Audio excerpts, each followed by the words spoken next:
بسم اللہ الرحمن الرحیم۔ شروع اللہ کے نام سے جو بڑا مہربان نہایت رحم والا۔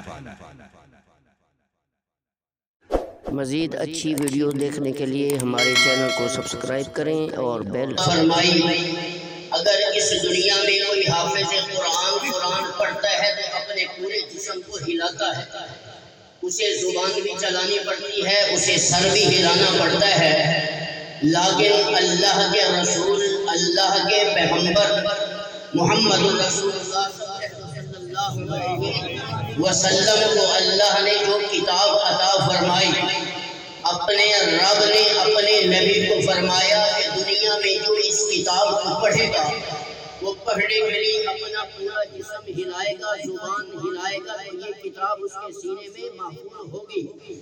لیکن آقا میں آپ کو جو عظمت دے رہا ہوں، یہ عظمت دنیا میں نہ کسی کو ملے گی، نہ ملی ہے، نہ قیامت تک ملے گی۔ جو آج میں آپ کو دے رہا ہوں، جو مقام میں آپ کو دے رہا ہوں، جو فضیلت میں آپ کو دے رہا ہوں، آپ سے پہلے کسی نبی کو بھی نہیں ملی، کسی پیغمبر کو بھی نہیں ملی، کسی رسول کو بھی یہ وہ عظمت، وہ مقام نہیں ملا۔ آقا فرماتے ہیں کہ اللہ وہ مقام کون سا ہے؟ فرمایا کہ لا تحرک بہ لسانک لتعجل بہ، محبوب آپ نے زبان نہیں ہلانی، میں پورا قرآن گلدستہ بنا کر محمد کے سینے میں محفوظ ہوں۔ اللہ نے فرمایا کہ محبوب آپ کو زبان ہلانے کی بھی ضرورت نہیں ہے، اور جو کتاب اللہ نے اپنے نبی کو دی اور نبی پاک صلی اللہ علیہ وسلم سے صحابہ نے لی، صحابہ نے لی، پھر صحابہ نے محمد رسول اللہ سے کتاب کو لے کر ان صحابہ سے اس شاگرد صحابہ نے قرآن لیا، اور صحابہ نے محمد رسول اللہ سے قرآن کو حاصل کیا، اور محمد رسول اللہ کے صحابہ سے قرآن کو غلامان صحابہ نے لیے۔ پھر محمد رسول اللہ سے صحابہ کرام نے اس کتاب کو پڑھا، پھر صحابہ کرام سے اس لاریب اور بے مثال اور عمدہ اور لاشک کتاب کو خدام صحابہ نے قرآن کو لیا، پھر آقا نامدار سے جس انداز کے ساتھ، جس طریقے کے ساتھ صحابہ نے آقا نامدار سے قرآن کو لیا، وہ ابی بن کعب ہیں، جناب مدینہ المنورہ کی سرزمین ہے، اور جناب مسجد نبوی ہے، اور وہ عظیم مسجد ہے جس کے بارے میں آقا نے فرمایا تھا کہ جو میرا امتی اس مسجد میں ایک نماز پڑھے گا، میرا اللہ اسے 50,000 نمازوں کے برابر نماز پڑھنے کا یہ مقام ملا ہے آقا نامدار کو، یہ عظمت ملی ہے محمد رسول اللہ کی امت کو کہ اللہ نے جو کتاب عطا فرمائی، پھر محبوب کتاب لے رہے ہیں۔ اللہ نے فرمایا محبوب کتاب دی جا رہی ہے، پریشان نہیں ہونا، غم نہیں کھانا، تکلیف نہیں اٹھانی، اس لیے کہ اِنَّا نَحْنُ نَزَّلْنَا الذِّکْرَ وَإِنَّا لَهُ لَحَافِظُونَ، محبوب اس قرآن کو اتارنے والے بھی ہم ہیں، قیامت تک اس کی حفاظت کرنے والے بھی۔ اللہ نے اس قرآن کی حفاظت کر کے امت کو بتا دیا، دکھا دیا کہ اے میرے نبی کی امت کے لوگوں، میں اس قرآن کی حفاظت اس انداز سے کر رہا ہوں، اور میں نے بتا دیا کہ میں نے اس لاحق کتاب کی حفاظت کیسے کر کے دکھائی۔ اللہ نے یہ کتاب جبرائیل امین کے ذریعے اتاری، پھر حفاظت کی، پھر جبرائیل امین نے اس قرآن کو اتار کر محمد رسول اللہ تک پہنچا کر اس کتاب کی حفاظت، اور پھر آگے محمد رسول اللہ صلی اللہ علیہ وسلم نے اس قرآن کو صحابہ تک پہنچا کر اس قرآن کی حفاظت کی۔ صحابہ کرام نے یہ قرآن تابعین تک پہنچایا، اس کی حفاظت کی، پھر تابعین نے آگے تبع تابعین تک پہنچایا، پھر محدثین آئے، مفسرین آئے، علماء آئے، کتب آئے، ابدال آئے، محدث آئے، مؤرخ آئے، ساری کائنات کے عالم آئے، فاضل آئے، حافظ قرآن آئے، پھر مبلغین قرآن آئے۔ اللہ نے اس قرآن کی اس دور میں 1450 سال گزر گئے، یہ کتاب آج بھی محفوظ ہے، اس کے پڑھنے والے بھی باقی ہیں، پڑھانے والے بھی باقی ہیں۔ جس سرزمین پر، جس خطے میں اللہ کے نبی پہ اترنے والی یہ کتاب پڑھی جائے گی، اللہ اس سرزمین کو بھی باقی رکھے گا، حافظ قرآن بھی باقی رہیں گے، پڑھانے والے قاری قرآن بھی باقی۔ اللہ نے جو کتاب کو عظمت بخشی ہے، اس کتاب سے جس نے بھی وفا کی ہے اللہ نے اپنی محبت سے دی ہے۔ اس کتاب کو جس نے سینے میں محفوظ کیا اسے محمد رسول اللہ کی غلامی ملی۔ قرآن سے محبت صدیق نے کی ہے، وہ صدیق اکبر بنے۔ قرآن سے محبت فاروق اعظم نے کی ہے، وہ مراد رسول بنے، وہ امیر المومنین بنے۔ قرآن سے عثمان نے محبت کی ہے، وہ شعر و حیات بیدر بنے، وہ ذوالنورین بنے، وہ ذوالبیعتین بنے، وہ ذوالکمالین بنے، وہ ذوالحجتین بنے۔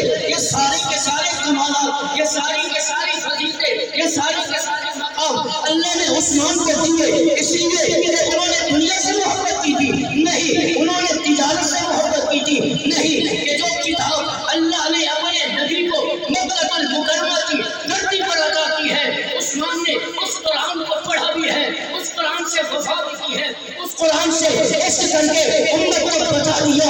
اس قرآن کو پڑھتے ہوئے اپنی جان اللہ کے سفید کر دی، اللہ کے علی المرتضیٰ کی تعریف کر دیتے۔ وہ فاتح خیبر بنے، وہ دماد رسول بنے، وہ جناب خلیفہ رابع بنے، وہ جناب حضرت فاطمہ الزہرا کے شوہر بنے، وہ امام حسن و حسین کے ابا بنے ہیں۔ وہ سارے اس صحابہ کے محبت کرنے والے، اس شاہ کے صحابہ نے اپنا نام لکھوایا، نبی سے محبت کرنے والے علی المرتضیٰ، یہ سارے کے سارے مقامات، ساری کی ساری فضیلتیں علی المرتضیٰ کو ملی ہیں۔ اس لیے کہ علی نے اس انداز کے ساتھ میرے نبی کی مجلس میں بیٹھ کر قرآن کو سیکھا ہے، اس قرآن پہ عمل کر کے امت کو بتا دیا۔ علی کی قبر میں چلے گئے، آج بھی اس کائنات میں میرے نبی کے ایک صحابی کا نام زندہ ہے تو برکت ہے، تو قرآن کا کمال۔ سبحان اللہ، سبحان اللہ۔ آدھی وقت اپنے گھروں کو چھوڑ کر یہاں بیٹھے ہیں تو یہ دنیا کی محبت کھینچ کر لائی ہے، یہ قرآن کے عشق تمہیں یہاں بٹھا کے قرآن کی محبت تمہیں یہاں کھینچ کر لائی ہے، قرآن کی وفا تمہیں یہاں کھینچ کر لائی ہے۔ میں اونچی جگہ پر بیٹھا ہوں، میں دنیا دار ہوں، میں تاجر ہوں، آپ نیچے بیٹھے ہیں جگیردار ہیں، میں اونچا بیٹھا ہوں، تو دنیا کا کمال نہیں، یہ میرے نبی پہ گزرنے والی قرآن کی محبت کا کمال ہے۔ اللہ نے اپنے نبی کو جو قرآن عطا کیا، فرمایا کہ محبوب تو قرآن پڑھ، صحابہ سنیں گے، صحابہ پڑھیں گے، پھر صحابہ آئیکن پر کلک ضرور کیجیے۔ اس لیے دکھایا کہ جس طرح محبوب کو پڑھتے دیکھا اسی طرح پڑھ کے دکھایا۔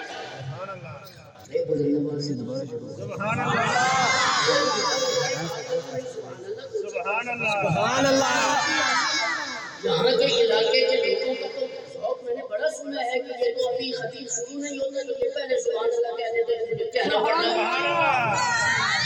اور بلند آواز سے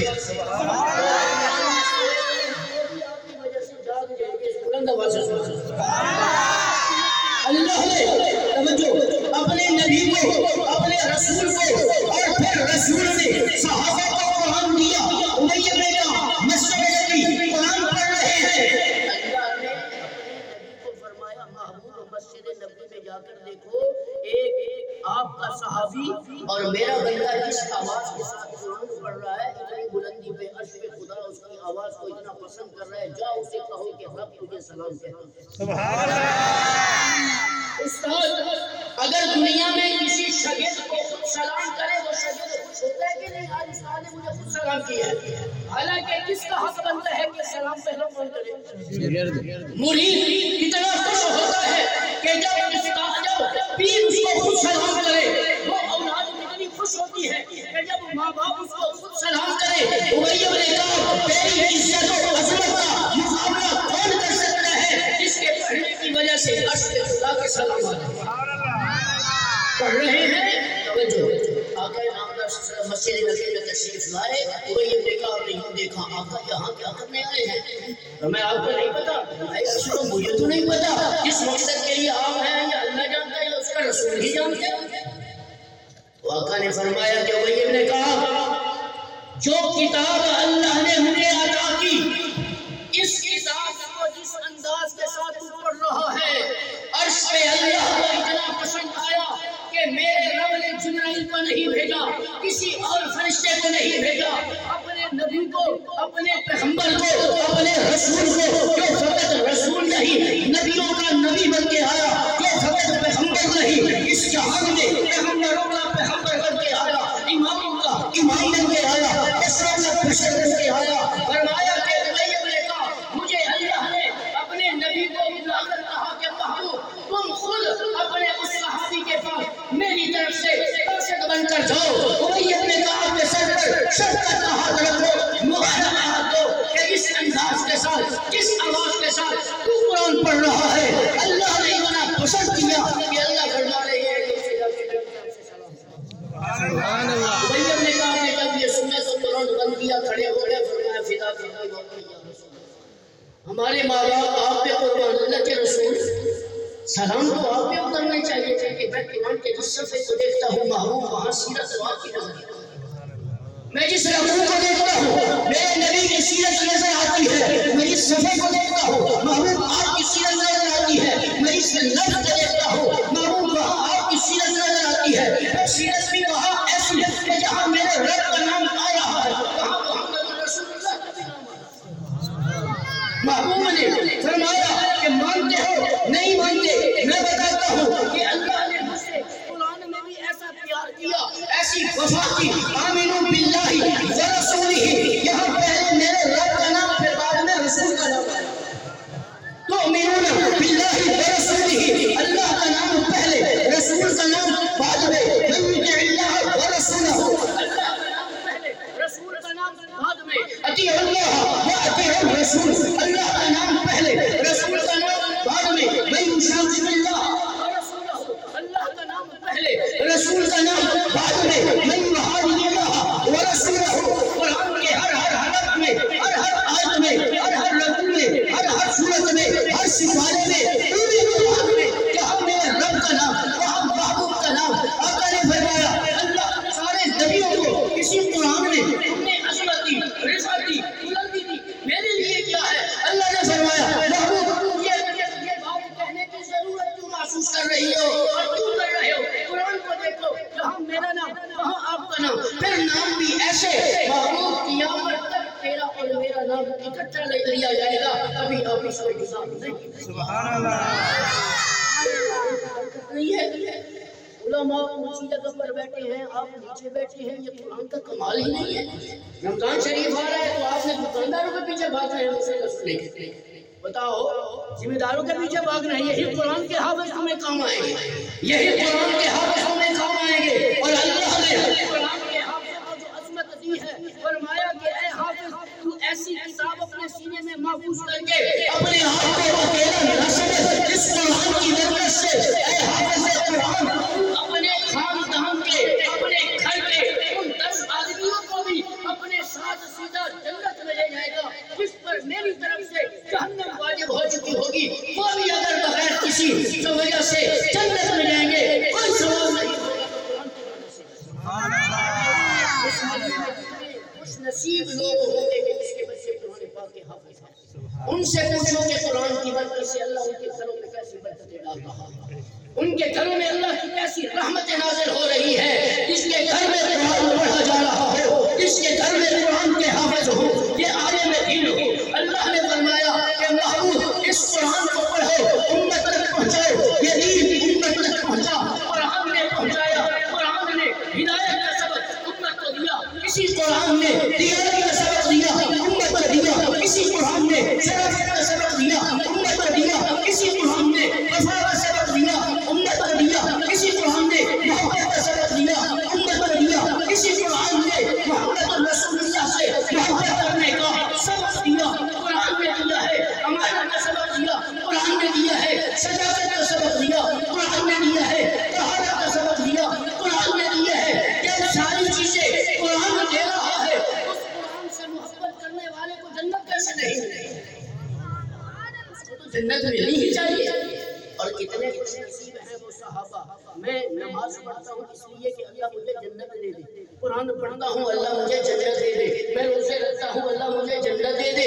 میرے نبی کے صحابہ بھی کتنے خوش نصیب تھے کہ انہوں نے قرآن سے محبت کس انداز میں کی ہے کہ دروازے پر جنت ہاتھ جوڑ کر کھڑی ہے کہ آقا صدیق اکبر کو کہو جنت میں داخل ہو جائے تاکہ ان کے قدم کی برکت سے جنت کا حسن و جمال بڑھ جائے۔ سبحان اللہ۔ تو جنت ہاتھ جوڑ کر کے صحابہ نے قرآن سے اسی طرح محبت کی جس طرح میرے نبی نے محبت کی ہے.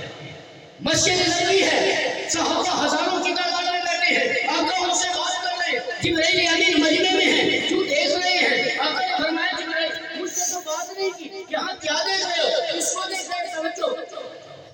جبرائیل امین نے فرمایا کہ یا رسول اللہ میں 3 آدمیوں کو یہاں اس مجمع میں دیکھ رہا ہوں، مجھے نظر نہیں آ رہے. سبحان اللہ. کیا سکتے ہیں؟ سبحان اللہ. 3 آدمی دیکھ رہا ہوں، نظر بولو نہیں آ رہے. فرمایا کون سے؟ فرمایا صدیق اکبر. کہاں؟ سبحان اللہ. جنت چورا انہیں تلاش کرے جس نے اپنی زندگی میں سارے صحابہ میں میرے نبی کی خلافت کا بوجھ بھی اٹھایا ہے. 5000 فٹ کی بلندی پر میرے نبی کی نبوت کا بوجھ اٹھایا. صدیق اکبر کو جنت چورا تلاش کرے، ساری زندگی تو میرے نبی کی محبت میں، قرآن کی محبت میں گزاری. حضرت سلمان فارسی رضی اللہ تعالیٰ عنہ نظر نہیں آ رہے، فرمایا جنت تمہیں بھی تلاش کر رہے ہیں. سبحان اللہ. جاگیردار تھے، دولت تھی نہیں، گھر میں 10 دن تک سالن نہیں پکا، کعبے کے بھوکے، لیکن جنت میں تلاش کر رہے. سلمان فارسی پھٹے پرانے